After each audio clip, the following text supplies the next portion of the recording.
grew up a Catholic, went to two Protestant churches, joined Pentecostal movements for a while. Then I became agnostic.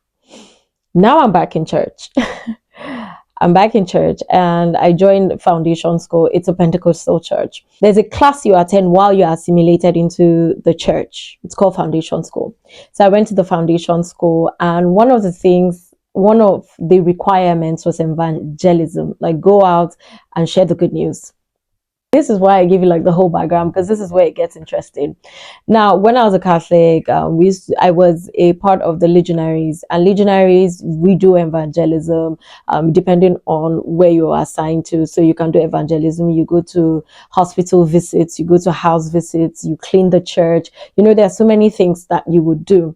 So going for those kind of things was not a new thing for me. However, by the time I had become agnostic, I had started, quote and unquote, arguing against some of these things, because I felt like it was a waste of time. I had so many questions that, if I am being honest, I didn't ask right, or didn't ask the right people. And so I didn't get the right answers. And sometimes I didn't even get any answers at all. Right. So when I was agnostic, I was always bashing.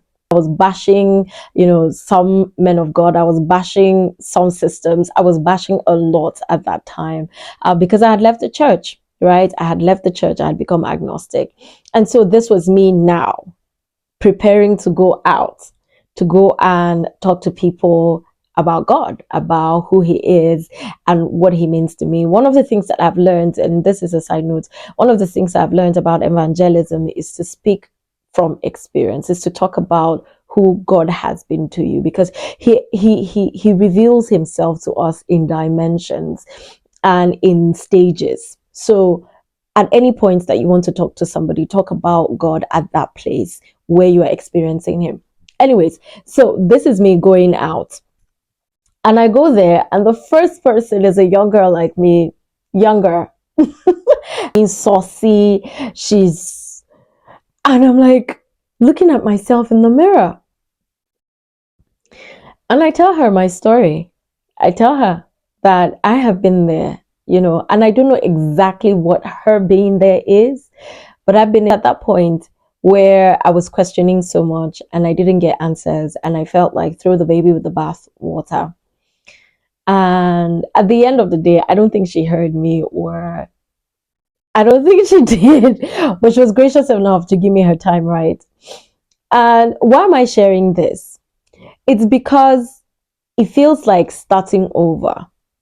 And for me, that's what it is. It's starting over to learn God anew, to understand him anew, to experience him anew. And so when I say just start sometimes, or I say restart, I'm not saying it because it's easy. I'm not saying it because you will get it right the first time. I'm saying it because when you start, or when you restart, you're not starting from an empty place. You're starting from a place of experience. Right now, if I talk to people, I have the experience of being on the other side, of looking at you and thinking you are wasting your time. This religion that you are doing, you're wasting your time. I have been there. I have been in those shoes. And so when I'm even meeting somebody to talk to the person, I understand the arguments. I've had those arguments. I understand the bashings.